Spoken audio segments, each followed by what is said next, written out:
Bismillahirrahmanirrahim. Assalamualaikum warahmatullahi wabarakatuh. Berjumpa lagi bersama kita di podcast KKN RDR 77 kelompok 79. Bersama saya Ahmad Krisna Ditya sebagai moderator dan pemateri kita dengan siapa? Siti Al-Arif. Dipanggil Ustadz Al-Arif. Apa kabar? Alhamdulillah baik. Alhamdulillah. Di kesempatan kali ini kita akan bincang-bincang sedikit mengenai tema kita Hari Santri ngaji ngopi. Oke. Ngobrol-ngobrol tentang santri. Sebenarnya santri itu apa? Ya oke. Baik, terima kasih Mas Krisna. Jadi kalau soal ditanya soal santri itu apa? Ya. Santri itu adalah seorang yang mempelajari ilmu agama, khususnya yang berada di pesantren itu pada umumnya. Tetapi kalau santri sendiri memiliki dari bahasa san yang artinya matahari dan tri, ya sans dan tri. San itu matahari dan tri itu tiga.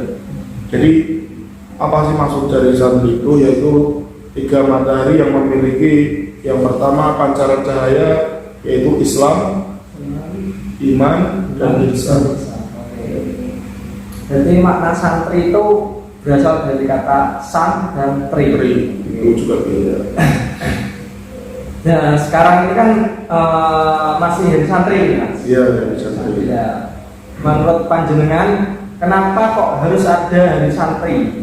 Hari santri di tanggal 22 Oktober. Kenapa kok tidak di tanggal yang lain?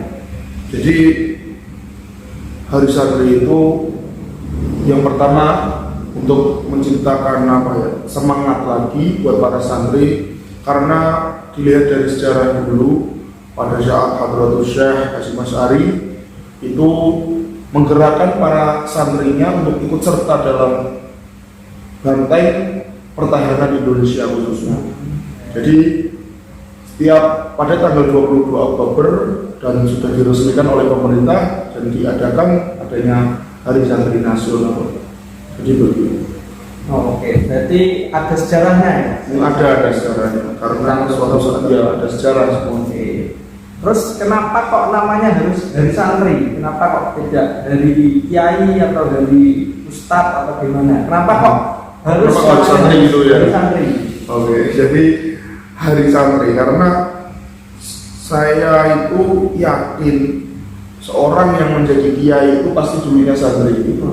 Jadi walaupun kiai itu sudah memiliki jabatan yang tinggi atau status sudah memiliki pesantren, sudah memiliki jamaah yang banyak, akan tetapi dulunya dia juga santri. Pada saat seperti contoh kiai tersebut bertemu dengan gurunya lagi, maka akhlaknya akan kelihatan. Seorang santrinya itu akan kelihatan masih berjabat tangan dengan oleh gurunya. Jadi kapanpun tetap santri. Tetap santri, makanya itu dinamakan Hari Santri, bukan hari kiai. Jadi jenengan berarti sebelumnya itu pernah nyantri. Saya santri, ya alhamdulillah sampai sekarang juga santri. Motivasi jenengan kok dulu bisa menjadi santri itu apa?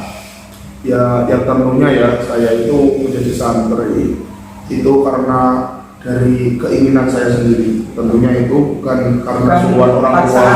Iya, bukan paksaan.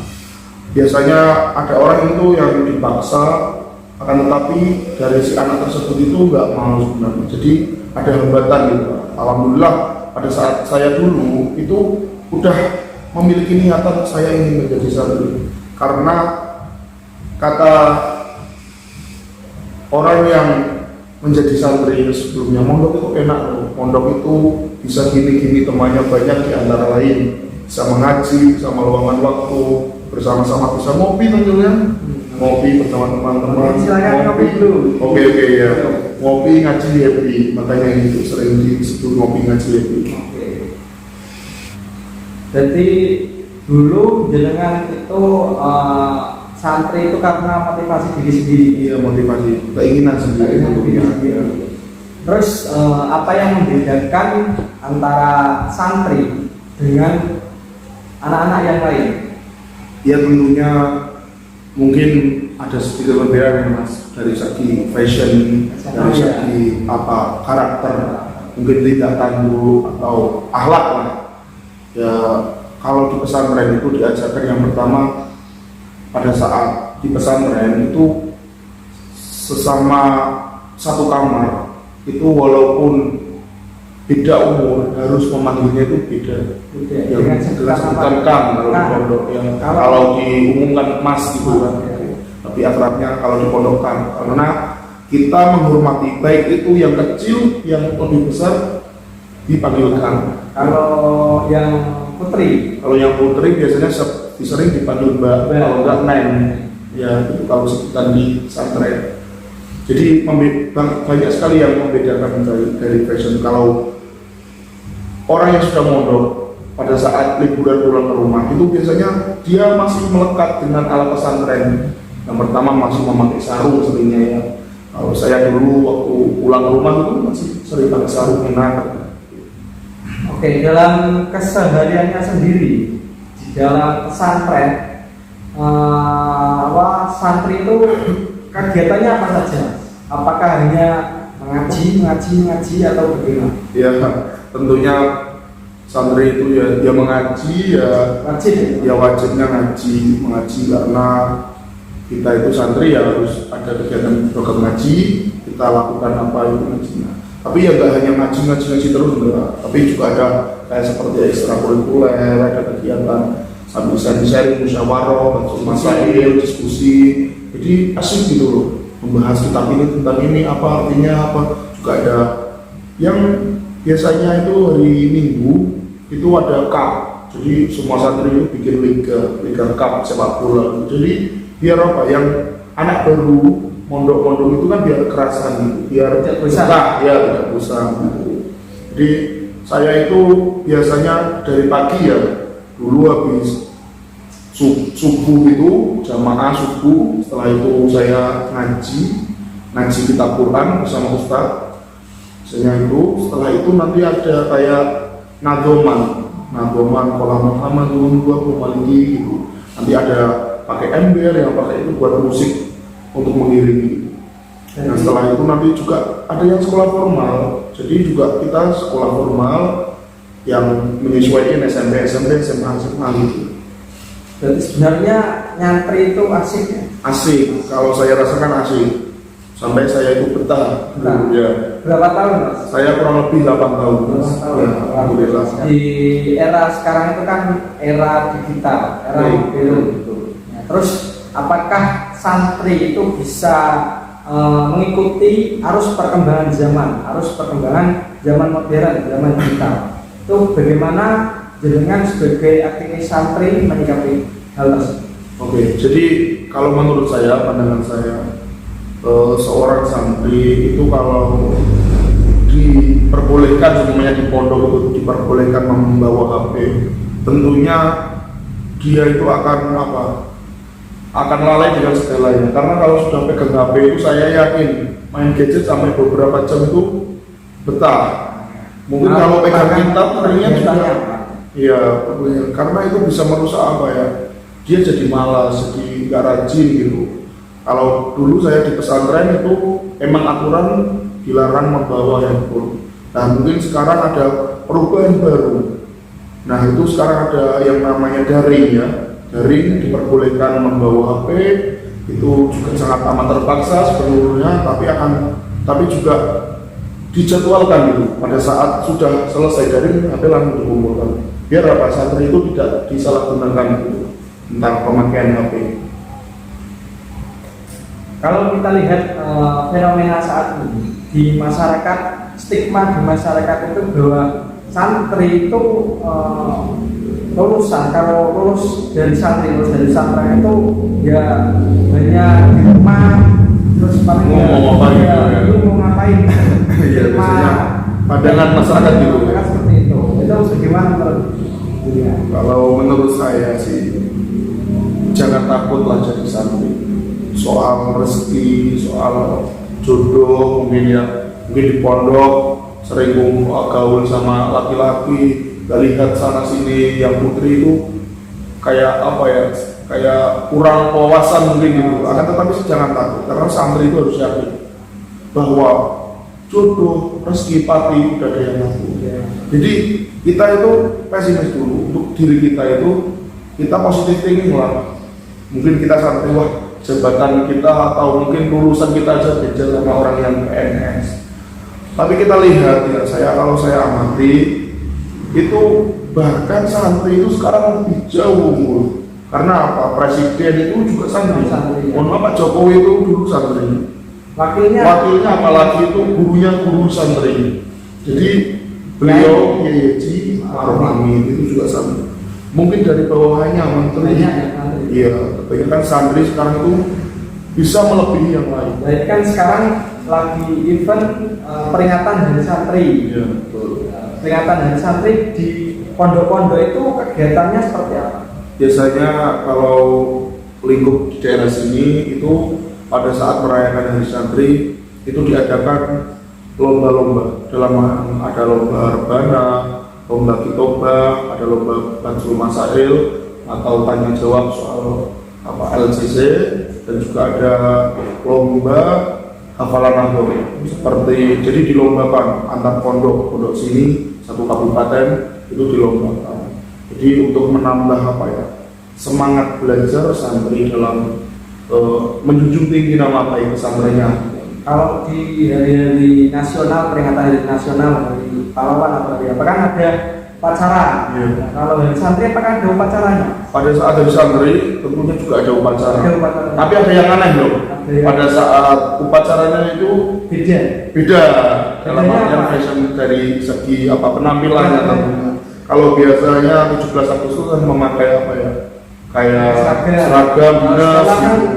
Seragam sekolah gitu kan, tetapi kita juga pakai seragam santri ya, pakai sarung, pakai peci gitu. Tentunya ya pakai sepatu nggak ya, pakai sendal lah, khas santri. Nah, kita juga sama-sama mengadakan upacara Hari Santri karena sebagai rasa bangga kita, tentunya kita juga ikut mengibarkan bendera merah putih. Kita juga ikut serta dalam negara ini karena santri iso kowe iso. Santri cinta tanah air. Iya, NKRI harga mati. Silakan diminum dulu kopinya, Mas. Oke, baik.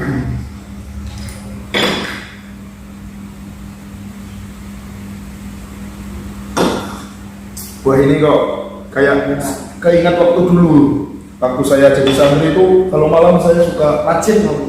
Ya ngopi sambil tongkrongan membahas usul fikih, membahas apa gitu.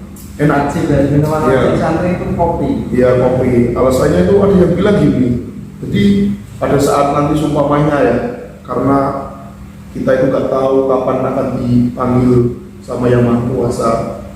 Kalau biasanya ada orang yang meninggal dalam keadaan tidur kelewatan gitu, dalam artian bablas gitu. Nah itu kita kalau minum kopi, ampasnya kopi itu masuk dalam perut kita, maka itu bisa menjadikan saksi nanti sama malaikat atau sama pencatat. Karena santri itu kan kebanyakan kalau malam sering sholat tahajud, mengamalkan amalan, wirid, minum dengan membaca zikir. Ya, membaca zikir, maka ampas itu akan menjadikan saksi nanti di sana. Itu sangat luar biasa sama filosofi kopi itu luar biasa sekali buat para santri. Pertanyaan selanjutnya, ya. Peranan santri untuk bangsa ini, peranan santri untuk NKRI apa? Tentunya yang pertama itu santri dididik akhlak yang baik untuk kejujuran ya Mas, sikap kejujuran, kedisiplinan, tanggung jawab terutama dalam negeri ini. Apabila seorang pemimpin itu memiliki rasa egoisme, ceroboh dan lain sebagainya, maka mau dibawa kemana negara kita gitu, kalau kata lagu gitu ya. Akan tetapi kalau seorang santri itu memiliki etika yang baik, dan tentunya yang pertama jujur.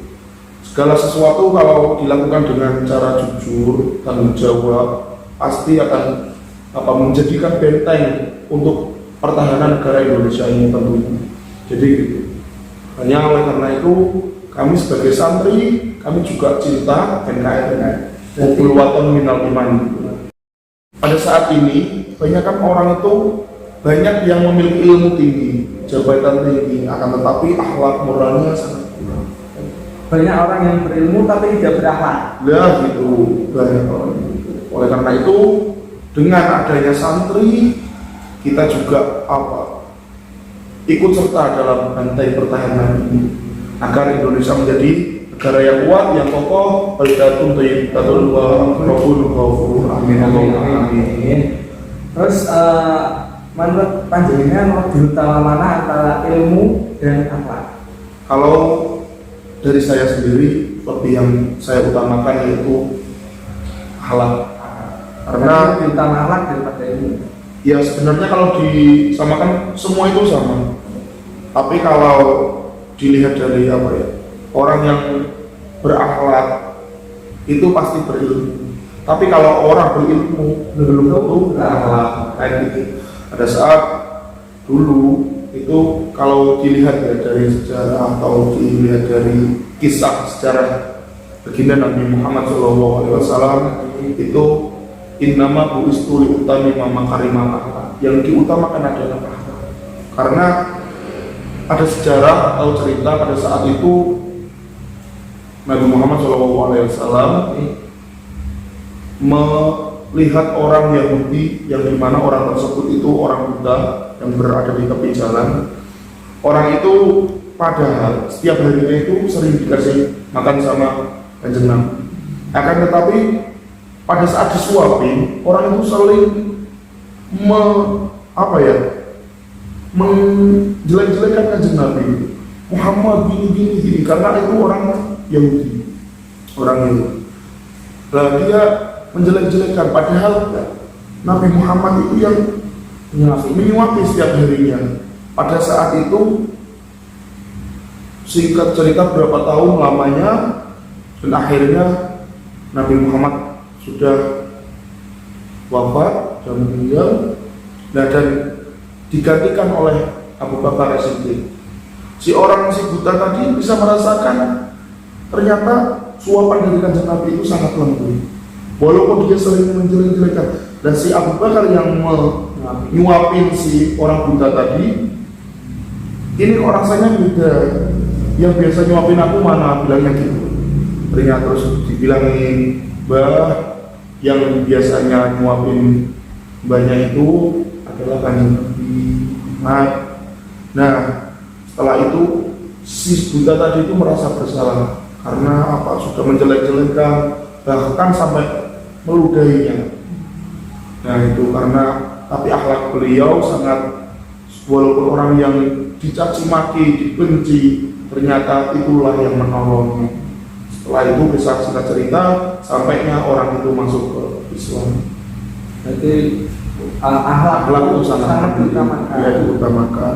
Karena tingkatan akhlak pun juga ada, tata krama seperti sama orang tua, berbicara sama orang tua. Itu di pondok pesantren diajarkan itu sama yang lebih tua saling menghormati, kalau yang sama yang kecil saling menyayangi, dan gitu.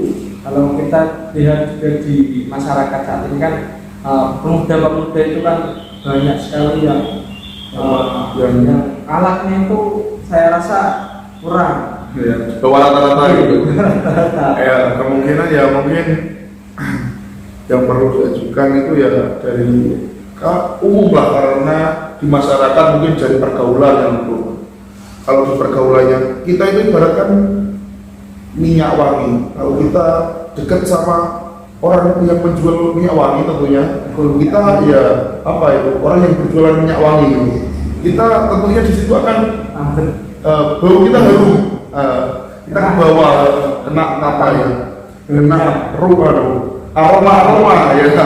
Itu biasanya kita jadi wangi. Apabila kita di tempat sampah, tempat yang kotor, yang menjijikkan, kita akan kena baunya juga ya.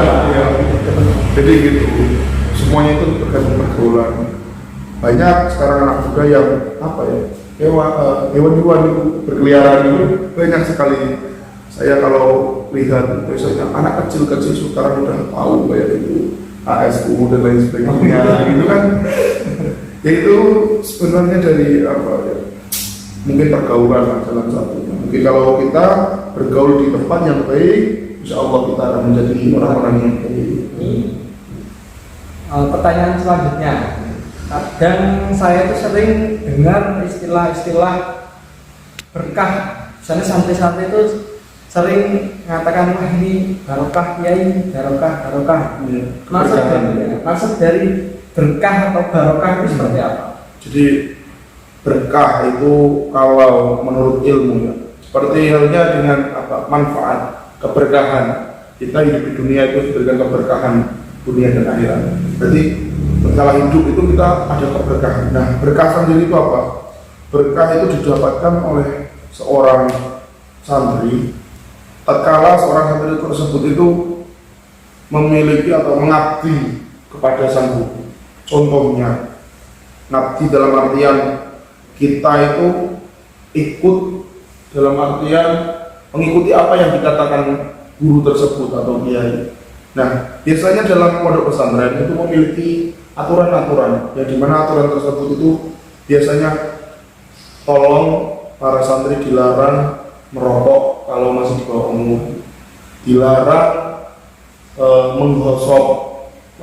Apa itu? Menggosok itu meminjam tanpa minta izin, itu malah menggosok. Contohnya seperti apa? Biasanya yang sering itu hal itu terjadi itu gosok sandal.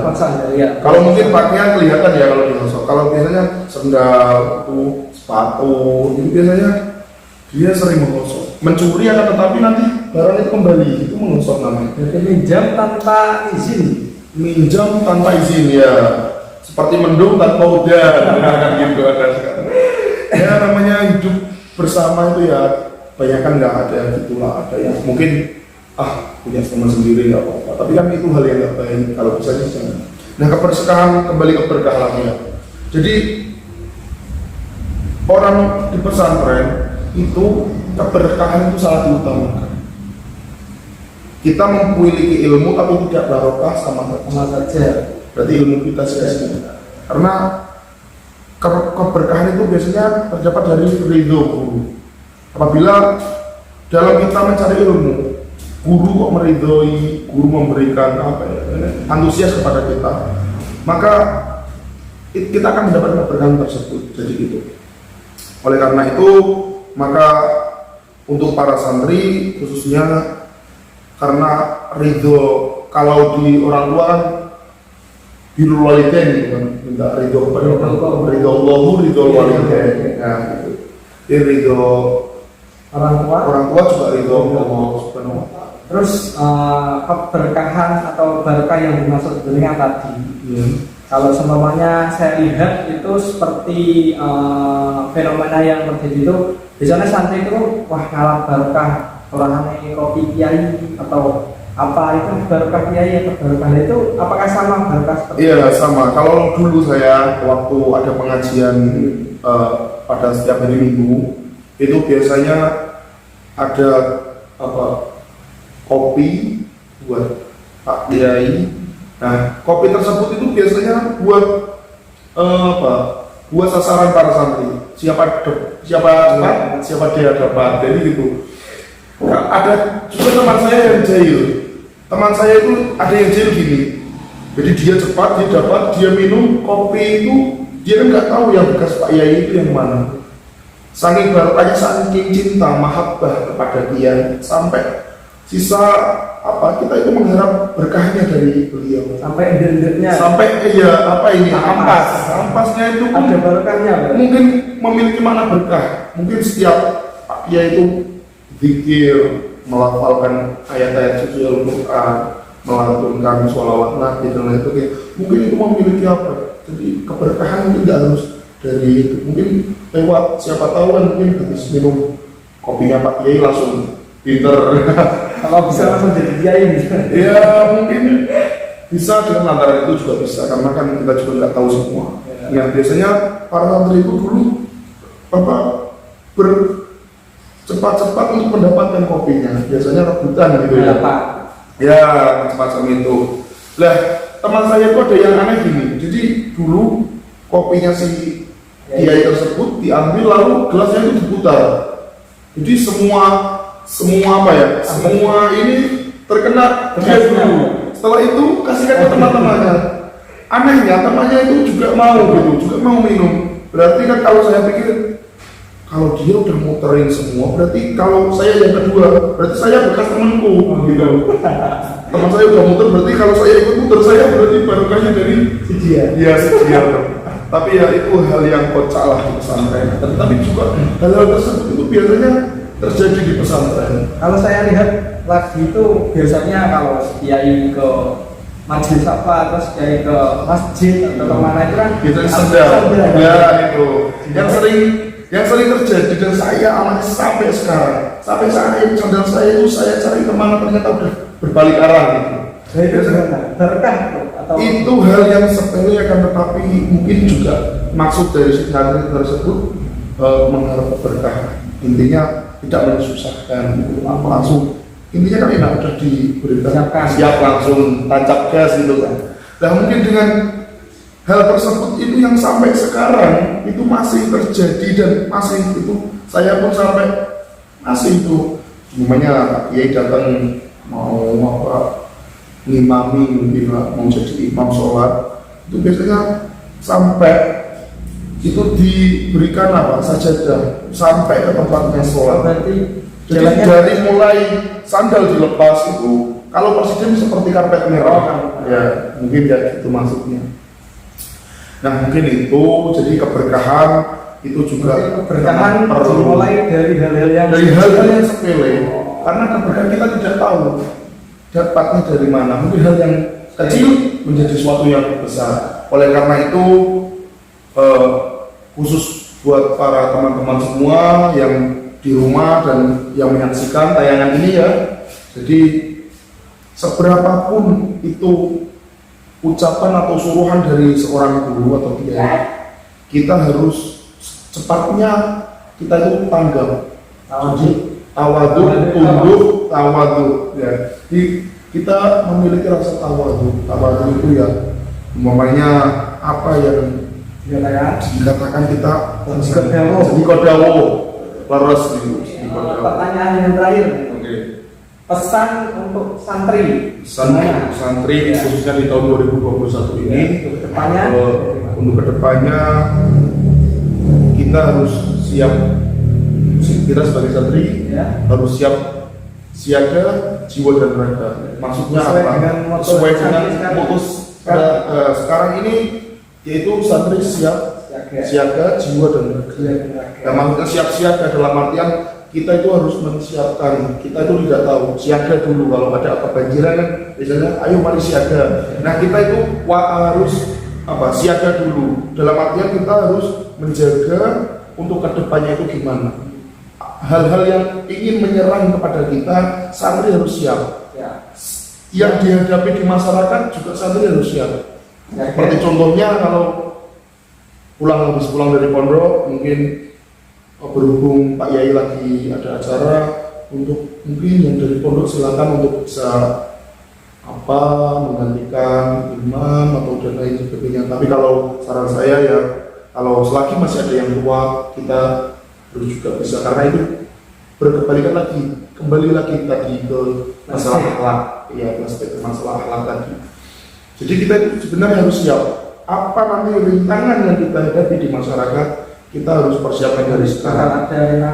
Iya, siapkan jiwa dan raga tadi. Jiwa kita juga siap, raga kita juga siap. Jadi itu mungkin dan juga pesan dari saya mungkin untuk tetaplah bersemangat para santri, siap selalu apa yang dikasihkan materi baik dari pelajaran, segi dari moral mungkin latihan mental terutama. Biasanya santri itu pada saat mondok itu biasanya yang cobaan-cobaan yang sering dialami di pesantren itu adalah sakit. Sakitnya sakit apa? Hati, gigi, semua. Sakitnya itu sakit budi. Biasanya yang sering saya amati itu untuk santri baru khususnya itu sering banget sakit apa ya? Gudik itu apa? Sakit gatal-gatal ya. Indonesia apa ya? Bahasa Indonesianya de gudik gitu ya mungkin itu. Jadi biasanya itu dia baru di awal masuk semester awal, dia langsung dikasih cobaan yang begitu sakit dan pedih rasanya. Mungkin dia adaptasi mungkin.